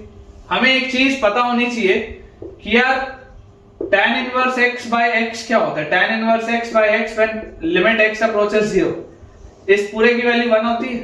सोच के देखो, tan inverse x by x when x approaches 0, इस पूरे की वैल्यू 1 होती है, ये बात हमको पता है। तो बेटा इस चीज का अगर मैं यूज करूं तो मुझे यहां पर क्या पता दिख रहा है? मुझे यहां पर ये चीज दिख रही है कि यार अगर मैं इस पूरे के नीचे 1/n डिवाइड कर दूं और यहां पर भी अगर मैं 1/n लिख दूं तो कोई दिक्कत की बात थोड़ी ना। अगर मैं ऐसा कर भी दूं तो कोई इसमें दिक्कत की बात नहीं है बेटा। इसके अंदर लिमिट के अंदर ये मैं सारा काम कर रहा हूं, कोई दिक्कत की बात नहीं। अब देखो, जैसे ही आप बोलोगे n अप्रोचेस इंफिनिटी, तो tan इनवर्स का ये जो आर्गुमेंट है 1/n, ये 0 की तरफ जाएगा, ये भी 0 की तरफ जाएगा। तो यार ये पूरी चीज तो 1 की तरफ निकलेगी। सोच के देखो, tan inverse x by x किसकी तरफ निकलता है? 1 की तरफ निकलता है when x approaches 0। तो अगर n इंफिनिटी की तरफ जा रहा है तो 1/n 0 की तरफ जा रहा है, तो tan इनवर्स 0/0 उस प्रोफाइल की तरफ ये जा रही है चीज। तो ये सवाल आपके पास लिखा हुआ है लिमिट n अप्रोचेस इंफिनिटी, आसान सा ये सवाल हो गया। और अंदर अपने पास लिखा हुआ है 1/n और उसके बाद लिखा हुआ है सिग्मा k इक्वल टू 1 से लेकर n तक 1 plus tan of k by n। ठीक है, ये अपने पास बेटा सवाल है। अब आप सोच के ये मुझे बताइएगा कि अगर ये मेरे पास क्वेश्चन लिखा है तो यार मुझे इसमें एक चीज पता है कि अगर मेरे पास ये लिखा हुआ है, जब r होता था तो r/n चाहिए होता था, यहाँ k लिखा है तो k/n चाहिए। तो ये तो मिल गई मेरे को प्रोफाइल, 1/n भी दिख रहा है, k/n भी दिख रहा है। डायरेक्टली इंटीग्रल में कन्वर्ट करो तो this will be integral of 1/n will be dx upon नीचे लिखा हुआ है 1 प्लस tan x, और लिमिट क्या हो जाएगी? 1 से n है k, तो k/n जब आप करोगे तो k/n will be from 1/n to 1 और n अप्रोचेस इंफिनिटी तो 0 से 1। ये लिखा है यार, ये तो बहुत आसान है, ये तो बहुत आसान सी चीज लिखी हुई है। तो अप्रोच बेटा मैंने आपको जो बताया था वो था कि आप इसको सबसे पहले साइन कॉस में कन्वर्ट करेंगे। जैसे ही आप इसको साइन कॉस में कन्वर्ट करेंगे, देखिए आपके पास ये आ जाएगा साइन बाय कॉस, यहाँ कॉस ऊपर कॉस। ठीक है, साइन बाय कॉस एलसीएम लेंगे तो यहाँ कॉस ऊपर कॉस, तो this will B cos x dx upon sin x plus cos x upon sin x plus cos x। ठीक है, और अप्रोच बेटा मैंने आपको क्या सिखाया था? अप्रोच मैंने आपको ये वाली चीज बेटा इसमें सिखाई थी कि आप इसमें क्या करेंगे, आप इसमें बेटा डिनोमिनेटर प्लस डिनोमिनेटर का डैश इसमें बनाने की कोशिश करेंगे। याद करिए, न्यूमरेटर इज इक्वल टू आपके पास a times denominator plus b times denominator का डेरिवेटिव, ये आपको मैंने बोला था बनाने के लिए, और प्लस सर कांस्टेंट टर्म, तो कांस्टेंट टर्म तो इसमें है नहीं, कोई दिक्कत की बात नहीं है। तो आप इसको ऐसे लिखने की कोशिश करिए कि cos x को आपको कन्वर्ट करना है a टाइम्स डिनोमिनेटर, मतलब कि sin x plus cos x plus b times इसका डेरिवेटिव। तो sin का डेरिवेटिव होता है cos x और cos का डेरिवेटिव होता है माइनस sin x। तो यार अगर मैं कंपेयर यहां पर करूं तो sin x का कोफिशिएंट क्या है? sin x का कोफिशिएंट है a और sin x का कोफिशिएंट यहाँ है माइनस b, तो a माइनस b 0 होना चाहिए। तो a का वैल्यू आ गया b के बराबर। ठीक है, और उसके बाद cos x का अगर मैं कोफिशिएंट कंपेयर करूं तो cos x का कोफिशिएंट है यहाँ पर a और यहाँ पर cos x का कोफिशिएंट है b, तो a प्लस b का वैल्यू 1 होना चाहिए। तो यहाँ से a और b अगर बराबर है तो 2a का वैल्यू 1, मतलब कि a का वैल्यू आएगा हाफ। तो आप बच्चों इस सवाल को आप कैसे लिख सकते हैं? दिस इज इंटीग्रल 0 टू 1, ये जो cos x लिखा है, अगर मैं a और b की जगह हाफ लिख दूं तो this is half of sin x plus cos x plus half of cos x minus sin x और डिवाइडेड बाय नीचे अपने पास लिखा हुआ है sin x plus cos x, ये लिखा है यार सवाल में, और dx ये अपने पास बच्चों लिखा हुआ है क्वेश्चन में। तो आप जैसे इसको डिस्ट्रीब्यूट करके सॉल्व करेंगे तो इंटीग्रल 0 से 1 sin x plus cos x से कटेगा, हाफ इसमें से बाहर निकलेगा और यहां लिखा होगा dx प्लस हाफ अगेन बाहर निकलेगा, इंटीग्रल आएगा 0 से 1 और अंदर आपके पास लिखा होगा cos x minus sin x upon sin x plus cos x dx। अब सोच के देखो, अगर आप नीचे वाले को t बोलोगे तो ऊपर वाली पूरी चीज dt लिखिए, नीचे वाले को अगर बेटा आप t बोलोगे तो ऊपर वाली पूरी चीज dt लिखिए, तो dt by t is ln t, dt by t is ln t। और चाहे आपको लिमिट्स ना बदलनी पड़े तो आप t की जगह दोबारा लिख लो sin x plus cos x, t की जगह बेटा दोबारा लिख लो sin x plus cos x from 0 to 1, इसके आगे हाफ है प्लस यहां पर आप देख सकते हैं dx का इंटीग्रल x आएगा तो half into x from 0 to 1। ये आपके पास आ गया। और जैसे ही बच्चों ये चीज मेरे पास आई तो यार यहां से तो अब बस वैल्यूज पुट करनी है, तो this will be half into x, 1 यहां पर रखोगे तो दिस विल बी 1 माइनस 0 और प्लस हाफ इनटू ln, जैसे ही 1 रखेंगे तो sin 1 प्लस cos 1, x की जगह 1 रख रहे हो ना, 90 डिग्री मत बोल देना कि sin 90 1 होता है, वो तो होता ही है लेकिन sin 1 रखना है। x की जगह 1 रखोगे तो sin 1 प्लस cos 1, और उसके बाद जब आप यहां पर बेटा 0 रखेंगे तो माइनस माइनस, जैसे ही आप यहां पर 0 रखेंगे तो आपके पास आ जाएगा ln 0 plus 1, sin 0 is 0 plus cos 0 is 1, तो ln 1 तो क्या होता है 0 होता है, ln 1 0 होता है, तो इसके आगे का लिखने की जरूरत नहीं। जैसे ही आप यहां पर 0 डालेंगे sin 0 0 cos 0 1, ln 1 0 होता है, तो लिखने की जरूरत नहीं। यार ये आ रहा है answer, half into 1 minus 0 is 1, तो इसको आप हाफ लिखो बस। तो फाइनल आंसर अपने पास जो आ रहा है बच्चों दैट इज हाफ इनटू, मतलब half plus half ln sin 1 plus cos 1, बिल्कुल सही, half plus half ln sin 1 plus cos 1। अच्छा सवाल है बेटा, वेरी गुड क्वेश्चन। अगला अपने पास बच्चों सवाल लिखा है, limit n approaches infinity, limit n approaches infinity 1 square by n cube plus 1 cube plus 2 square by n cube plus 2 cube plus so on till last अपने पास लिखा हुआ है n square by 2n cube, n square by 2n cube। ठीक है, ये अपने पास बच्चों दिया हुआ है और इसको अपने को सॉल्व करना है। आप चाहें तो इसको लास्ट वाले टर्म को ऐसा भी लिख सकते हैं कि दिस इज 1 by 2n। ठीक है, आप बेटा इसको 1 by 2n भी लिख सकते हैं। तो अगर बच्चों अपन पैटर्न समझें तो पैटर्न क्या बोलता है, पैटर्न बोलता है कि इसको, ओरिजिनल सवाल ये था मैंने डायरेक्टली वो चीज लिख दी। पैटर्न बोलता है कि आपके पास ऊपर क्या लिखा हुआ है, आपके पास ऊपर 1 स्क्वायर 2 स्क्वायर इस तरीके से, तो अगर आप n स्क्वायर, इसमें n स्क्वायर बेटा आप ऊपर नीचे मल्टीप्लाई कर दें तो this will B n square by 2n cube. अगर आप n स्क्वायर ऊपर नीचे मल्टीप्लाई कर दें तो this will B n square upon 2n cube, और इसको आप फर्दर लिख सकते हैं n स्क्वायर बाय, नीचे क्या लिख सकते हैं n cube plus n cube, नीचे आप इसको लिख सकते हैं n cube plus n cube. तो क्लियरली बेटा मुझे एक चीज दिखाई दे रही है that this is limit n approaches infinity summation of, अंदर क्या लिखेंगे r square upon n cube plus r cube. r को क्या रखूं कि पहला टर्म मिल जाए तो 1, r को क्या रखूं कि लास्ट वाला टर्म मिल जाए तो n, r को अगर मैं n रखूंगा तो आखिरी वाला टर्म मिल जाएगा। और ये बेटा आपका हो गया ब्रैकेट क्लोज। ये सवाल अप्रोच बहुत सिंपल सा है कि लिमिट n अप्रोचेस इंफिनिटी, और अगर मैं यहां से आपको ऐसा बोल दूं कि r इक्वल टू 1 से n तो है ही, this is r square upon, denominator में से अगर हम n क्यूब बाहर निकालें, डिनोमिनेटर में से बच्चों अगर हम n क्यूब बाहर निकालें तो आपके पास यहां पर आ जाएगा n क्यूब बाहर निकालते ही 1 plus r cube by n cube. ठीक है क्या, ये चीज अपने पास आ जाएगी। और जैसी बच्चों ये वाली चीज अपने पास आई, अब इसको आप देखो कैसे लिख सकते हो, this will be limit n approaches infinity 1 by n आप बाहर निकालो, सिग्मा r इक्वल टू 1 से n। अब आपने एक n बाहर निकाल लिया, जैसे ही आपने एक n बाहर निकाला तो अंदर n स्क्वायर बचा, उसको इसके साथ लिख दो, तो this will B r square by n square divided by 1 plus r cube by n cube. ये आसान हो गया यार सवाल, ये तो आसान हो गया सवाल। इसको आप ब्रेक कर सकते हैं, this is integral of r by n x है, तो this will be x square upon, नीचे लिखा हुआ है 1 plus x cube, 1 by n की जगह लिखा हुआ है dx, और 1 से n है, 1 से n है r की वैल्यू, तो r बाय n होगा 1 बाय n से 1, और this will be from 0 to 1। ये सवाल हो गया। तो यार इसमें तो बहुत इजी हो गया है ये सवाल।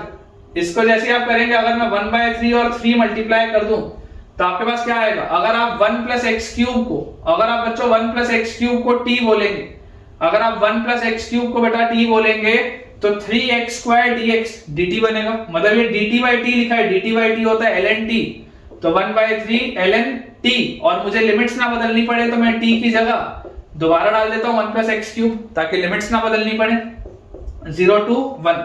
तो this will be 1 by 3 ln 1 cube और 1 तो ln 2, और माइनस 0 रखोगे तो 0 हो जाएगा। तो आंसर इज 1 by 3 ln 2। आसान था यार ये सवाल तो, this was an easy question. और आप कॉन्फिडेंस एकदम हाईएस्ट लेवल पे पहुंच चुका होगा। बहुत सारे सवाल हो गए यार, थोड़े और बनाते हैं फिर आज का लेक्चर एंड करते हैं। क्वेश्चन अपने पास दिया हुआ है, limit n approaches infinity, limit n approaches infinity, sigma r equal to 1 से लेकर n-1 तक, सिग्मा r इक्वल टू 1 से लेकर n-1 तक 1/n root over n plus r upon n minus r। ये बेटा अपने पास क्वेश्चन है, 1/n root over n plus r by n minus r। ठीक है क्या? ये बच्चों अपने पास देखो क्वेश्चन दिया हुआ है। Again it is a good question. Approach बहुत सिंपल सा रहेगा कि मैं इसमें क्या बोलूंगा, आप इसको ऐसे लिख लो, limit n approaches infinity sigma r equal to 1 to n-1 1/n। और ये जो बच्चों अपने पास चीज लिखी हुई है, ये पूरी चीज, इस पूरी चीज को आप लिख लो। अगर आप n न्यूमरेटर में से और डिनोमिनेटर में से कॉमन ले लो तो this will be 1 plus r by n upon 1 minus r by n। लिख सकते हैं ऐसा, r बाय n एक टर्म। ये हो गया अपने पास। अब तो आसान है, इंटीग्रल ऑफ यहां पर आ गया आपके पास root over 1 plus x upon 1 minus x, 1/n is dx। और लिमिट अगर देखें तो r बेटा मूव कर रहा है फ्रॉम 1 टू n-1, तो r बाय n मूव करेगा फ्रॉम 1/n टू n-1/n, मतलब 1 माइनस 1/n। और व्हेन n अप्रोचेस इंफिनिटी तो ये 0 की तरफ, तो 0 से 1 जाएगा यार मूवमेंट जो अपना फाइनली होगा that will be from 0 to 1। ये मूवमेंट होना चाहिए। और यार इस तरीके के सब्स्टिट्यूशन में तो बहुत इजीली आप चाहें तो इसको क्या बोल सकते हैं, cos थीटा से सब्स्टिट्यूट कर सकते हैं, cos 2 थीटा से। तो अगर आप x की जगह cos 2 थीटा डाल दें तो आपके पास देखिए क्या बन जाएगा, dx विल बी cos के बदले माइनस sin 2 थीटा, ठीक है, minus sin 2 theta into 2 d theta, ऐसा आ जाएगा। dx will be minus sin 2 theta into 2 d theta. तो इंटीग्रल अपने पास हो गया, 0 रखोगे, 0 रखते ही cos 2 थीटा की वैल्यू 0, अगर cos 2 थीटा की वैल्यू 0 तो 2 थीटा की वैल्यू आएगी π/2 और थीटा की वैल्यू आएगी π/4। और अगर मैं यहां पर 1 रखूंगा तो cos 2 थीटा की वैल्यू 1, मतलब 2 थीटा की वैल्यू 0 तो थीटा की वैल्यू 0। और ये माइनस साइन बाहर निकाल लेते हैं और ये 2 भी बाहर निकाल लेते हैं और dx की जगह आप लिखेंगे sin 2 थीटा d थीटा। और अंदर आपके पास लिखा होगा देखो 1 प्लस cos 2 थीटा, तो root over 1 plus cos 2 theta is 2 cos square theta upon 1 minus cos 2 theta is 2 sin square theta. ठीक है, और अंदर बेटा अपने पास क्या लिखा हुआ है, sin 2 थीटा d थीटा, तो this is 2 sin theta cos theta. ये लिखा हुआ है अपने पास 2 sin थीटा cos थीटा। तो यार इसको अगर अपन सॉल्व करें तो माइनस साइन बैलेंस कर लेते हैं, लिमिट्स बदल देते हैं, तो 0 टू π/4 और रूट 2 से ये रूट 2 तो कटा, cos square by sin square इसके बाहर आएगा तो cos theta by sin theta. Modulus लगाने की जरूरत नहीं है क्योंकि 0 से π/4 में तो पॉजिटिव ही होता है। ये एक 2 है और अंदर वाला एक 2, इसको आप 4 कर लो बाहर। और यहां पर भी आपके पास लिखा हुआ है sin theta cos theta d theta. तो यार sin थीटा से sin थीटा तो कैंसिल आउट हो गया, तो आपके पास लिखा हुआ है cos square theta.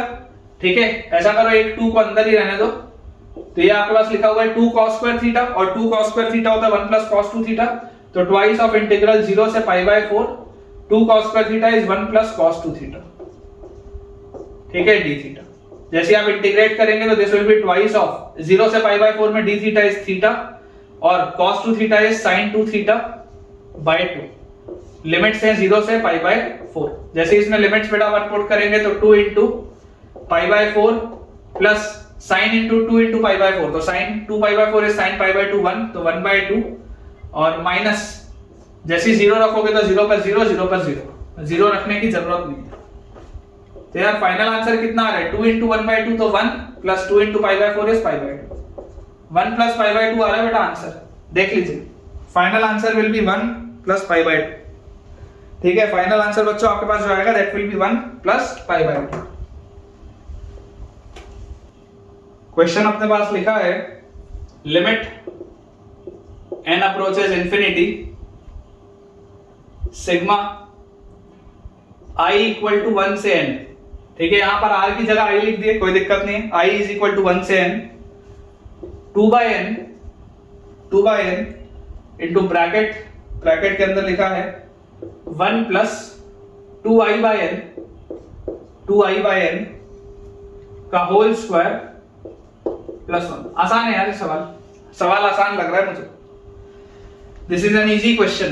i equal to 1 से n 2 बाय n और ब्रैकेट के अंदर लिखा है 1 प्लस 2i बाय n का होल स्क्वायर प्लस 1। क्लियरली बेटा जब r होता था तो आपको r बाय n चाहिए होता था और बाहर 1 बाय n चाहिए होता था। यहां पर आई है तो डायरेक्टली आप मतलब जमा यहाँ सवाल है, इसको आप सीधा लिख सकते हैं इंटीग्रल ऑफ ये जो 2 है ये 2 बाहर आ जाएगा, 1 बाय n dx में कन्वर्ट होगा और उसके साथ जो लिखा हुआ है this will be 1 plus 2 into i by n will be x का होल स्क्वायर प्लस 1 dx। ये लिखा हुआ है सवाल, देख लो आप ध्यान से।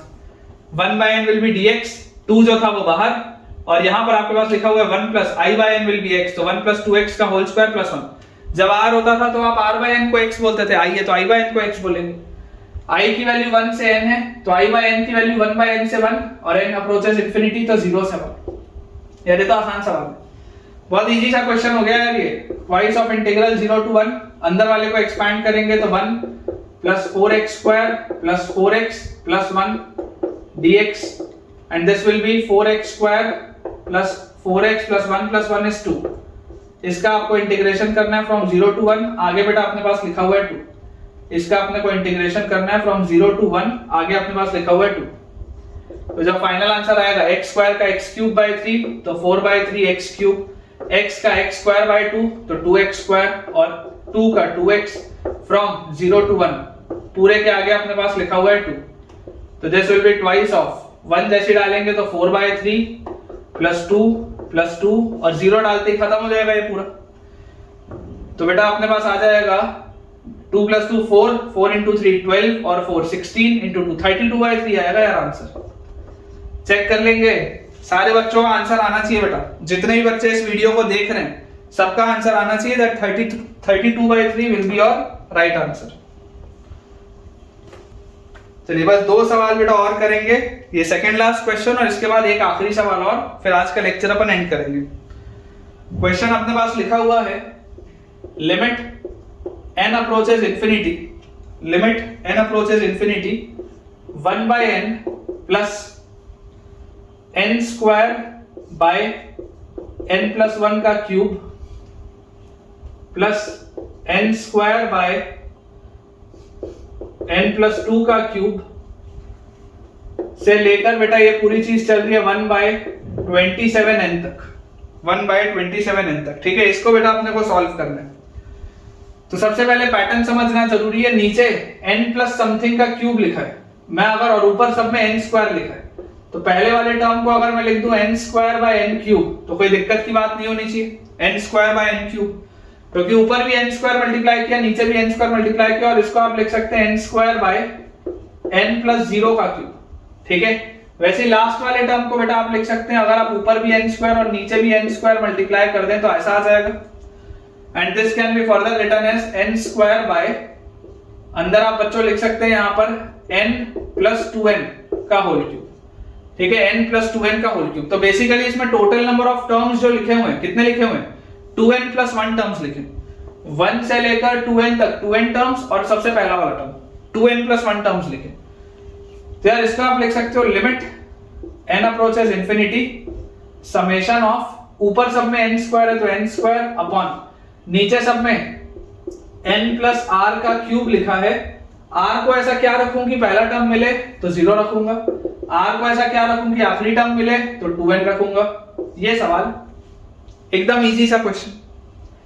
तो यार इसमें अपन क्या करेंगे, नीचे से n बाहर निकालेंगे ब्रैकेट में से, तो this will be limit n approaches infinity sigma r equal to 0 से 2n, अंदर लिखा हुआ है n स्क्वायर बाय, जैसे बेटा इसमें से आप n बाहर निकालेंगे ब्रैकेट में से तो n क्यूब बन के निकलेगा और अंदर आपके पास आ जाएगा 1 प्लस r बाय n का होल क्यूब। देखिए ब्रैकेट में से अगर आप n बाहर निकालोगे तो क्यूब है तो n क्यूब बन के निकलेगा और अंदर आ जाएगा 1 plus n by r by n का होल क्यूब और ये n स्क्वायर से ये क्यूब कटेगा तो आपके पास एक n आपके पास यहां पर बचेगा। तो यार यहां से अपने पास आ गया, यहां से बच्चों अपने पास आ जाएगा ये 1 बाय n भी मैं बाहर निकालूं तो limit n approaches infinity 1 by n बाहर सिग्मा r इक्वल टू 0 से 2n and this is 1 upon 1 plus r by n का whole cube, 1 plus r by n का होल क्यूब। तो यार इसको आप कन्वर्ट किस में कर सकते हैं, सिंपल से इंटीग्रल में, that integral of 1 by n will be dx upon अंदर जो लिखा हुआ है दिस इज 1 प्लस x का होल क्यूब और लिमिट आपके पास जो आ जाएगी फ्रॉम 0 टू 2n। तो अगर r 0 से 2n है तो r बाय n 0 से 2 है ना, 0 बाय n से 2 एंड n अप्रोचेस इंफिनिटी तो 0 से 2 आएगा बेटा, ये आएगी आपके पास लिमिट। यार ये तो आसान है सॉल्व करना, बहुत आसान सी बात है। इसको आप क्या लिख सकते हैं, this can be written as 1 plus x की पावर -3 dx इंटीग्रल 0 से 2 तक एंड ये अपने पास आ जाएगा 1 प्लस x की power -3 plus 1 is -2 upon -2 from 0 to 2। Values जैसी आप बच्चों इसमें पुट करेंगे 2 रखते ही 2 प्लस 1 3 की पावर -2 अपॉन -2 माइनस 0 रखते ही जैसे आप यहाँ पर 0 रखोगे तो 1 की पावर -2 तो 1 होता है, 1 बाय -2 ये अपने पास आ गया। तो यार ये क्या लिखा है, माइनस माइनस प्लस मतलब 1/2, ठीक है, माइनस माइनस प्लस तो 1/2 और माइनस ये लिखा हुआ है बेटा अपने पास 3 स्क्वायर तो 9 नीचे आएगा तो -1/18, ठीक है, ये अपने पास लिखा है। तो यार यहाँ पर अगर आप एलसीएम लेंगे तो 1/2 can be written as 9/18, 9/18 minus 1/18 is 8/18 और इसको आप फर्दर बच्चों लिख सकते हैं 4/9। 2 का फैक्टर जैसे ही कट करेंगे फाइनल आंसर विल बी 4/9। चलिए एक आखिरी सवाल फिर आज का लेक्चर बच्चों एंड करेंगे। लेक्चर का बेटा जो आखिरी सवाल है, again it is a good question, JEE advance level का ये क्वेश्चन है, जेई एडवांस लेवल का सवाल है। Limit n approaches infinity, limit n approaches infinity और अंदर अपने पास बेटा लिखा हुआ है n+1 multiplied by n+2 and so on till n+n और इसके पावर में है बेटा अपने पास 1/n और नीचे अपने पास लिखा हुआ है n। ये लिखा है बेटा सवाल में। अभी तक आपने जितने भी क्वेश्चंस किए थे उन सारे क्वेश्चन में क्या था, अंदर समेशन था और समेशन को हम सॉल्व कर रहे थे। यहां पर अंदर प्रोडक्ट, तो प्रोडक्ट को पहले समेशन में कन्वर्ट करना पड़ेगा, उसके बाद सॉल्व करना पड़ेगा, समझ रहे हैं। अभी तक जितने भी हमने सवाल किए थे सब में अंदर समेशन था तो इजीली आप सॉल्व कर ले रहे थे सिग्मा वाले प्रॉपर्टी से। यहां पर अंदर प्रोडक्ट है तो प्रोडक्ट को पहले सिग्मा में कन्वर्ट करना पड़ेगा। तो देखो कैसे करेंगे, मान लेते हैं इस पूरे को i, तो अगर बच्चों अपन इस पूरे को i मान लें तो अपने पास आ जाएगा i will be equal to limit n approaches infinity. अगर बेटा इस n को मैं अंदर डाल दूं, अगर इस n को मैं इस ब्रैकेट के अंदर डाल दूं तो मेरे पास अंदर क्या बन के जाएगा, n की पावर n बन के जाएगा। क्या सोच के देखो, n की पावर n बन के जाएगा ना अंदर।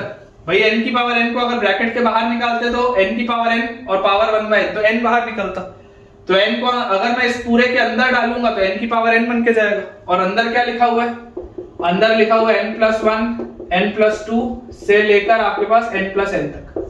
ये आपके पास एज इट इज लिखा हुआ है, इसमें कोई दिक्कत की बात नहीं है। अब इसके बाद बेटा ध्यान से देखेंगे, i will be equal to limit n approaches infinity. अंदर देखते हैं क्या लिखा है, एक एक के पास बेटा ब्रेक कर दो। टोटल कितने टर्म्स हैं, एक टर्म, दो टर्म से लेकर n टर्म्स तक। n टर्म्स है सबके पास, अगर आप एक एक दे देंगे तो अंदर लिखा हुआ है 1 + 1/n multiplied by 1 + 2/n multiplied by 1 + 3/n से लेकर लास्ट में क्या आ जाएगा 1 + n/n आ जाएगा। भले आप उसको 2 लिख सकते हो लेकिन मत लिखो ताकि पैटर्न आपको समझ में आए। ये लिखा हुआ है, ठीक है, ये बेटा अपने पास चीज लिखी। मैं आपको बोलता हूं लॉग ले लो, दोनों साइड लॉग ले लो। जैसे ही आप लॉग ले लोगे तो ln i will be equal to, लिमिट को कोई फर्क नहीं पड़ता लॉग लेने से, तो limit n approaches infinity, log लेते ही 1/n बाहर, ये जो 1/n बेटा पावर ऊपर था पावर नीचे आ जाएगा और log लेते ही बेटा ये पूरी जो चीज थी, ये पूरी चीज क्या लिखा हुआ है 1 + 1/n 1 + 2/n से लेकर 1 + n/n तक ऐसा लिखा जाएगा। log ले लिया दोनों साइड, तो this will be ln i will be equal to limit n approaches infinity 1/n और log ab क्या होता है log a + log b, तो this will be ln 1 + 1/n plus ln 1 + 2/n से लेकर ln 1 + n/n ये आ जाएगा अपने पास। तो हमने सक्सेसफुली बेटा प्रोडक्ट को सम में कन्वर्ट कर दिया। देख रहे हैं आप, product has been converted to सम।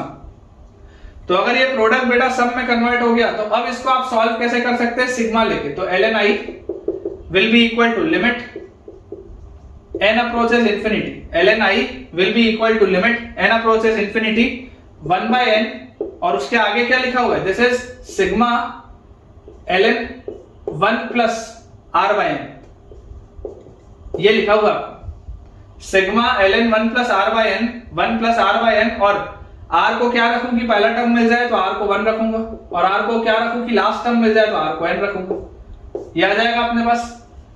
फिर यहां से ln i will be equal to limit, अच्छा इसको अब अलग से लिमिट नहीं लगाते, डायरेक्टली सॉल्व करते हैं, इंटीग्रल ऑफ, डायरेक्टली बच्चों इसको सॉल्व करते हैं तो अपने पास आ जाएगा इंटीग्रल ऑफ, देखिए 1 by n तो dx में कन्वर्ट होगा, सिग्मा इंटीग्रल में आ गया, this will be ln 1 plus x dx, और लिमिट अगर आप देखेंगे तो r 1 से n था तो r by n 1 by n से 1, और n अप्रोचेस इंफिनिटी में 0 से 1, ये अपने पास आ रहा है। इसको भी थोड़ा सिंपलीफाई करते हैं, आप 1 प्लस x को t बोल दीजिए, जैसे ही आप 1 प्लस x को बच्चों t बोलेंगे तो 1 प्लस x को t बोलते ही आपके पास आ जाएगा dx विल बी dt, तो सवाल हो गया ln i is equal to integral of ln t dt, और लिमिट्स बेटा अगर आप देखेंगे तो लिमिट्स आपके पास क्या आएगी, x की जगह 0 रखोगे तो 1, और x की जगह 1 रखोगे तो 2, ये आ गया आपके पास।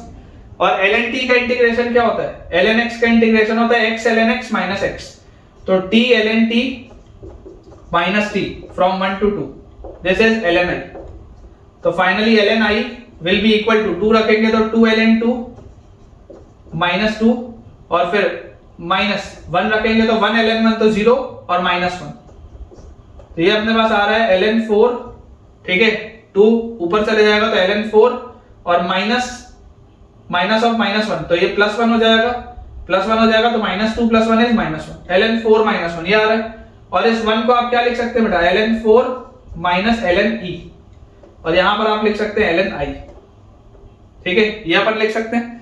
तो यार यहां से अपने पास आ गया ln i will be equal to ln 4 by e, ln a minus ln b क्या होता है, ln a by b, तो ln i is equal to ln 4 by e, तो क्लियरली बच्चों i जो आएगा that will be 4 by e, ये आपका आंसर है। ये एडवांस लेवल का सवाल है, और आप देख सकते हैं कि उतना डिफिकल्ट नहीं है, बस ये है कि प्रोडक्ट दिया था, प्रोडक्ट को हमने सब में कन्वर्ट किया, बाकी तो ये नॉर्मल स्टेप है। i इज इक्वल टू बेटा 4 by e आपका फाइनल आंसर आ जाएगा। तो ठीक है बच्चों, विद दिस हम अपने आज के लेक्चर के एंड पे पहुंच चुके हैं, और मुझे पूरी उम्मीद है कि ये वाला जो बेटा पूरा पोर्शन था आपको बहुत अच्छे से समझ में आया होगा। आज का लेक्चर अगर आपको फायदा पहुंचाया है तो किस रूप में आज आपको फायदा मिला है मुझे कमेंट्स में जरूर बताइएगा कि आपने आज क्या नया सीखा। वीडियो पसंद आया हो तो वीडियो को लाइक करना, चैनल को सब्सक्राइब करना, और दोस्तों के साथ इस वीडियो के लिंक को शेयर करना बिल्कुल भी ना भूलें। Thank you.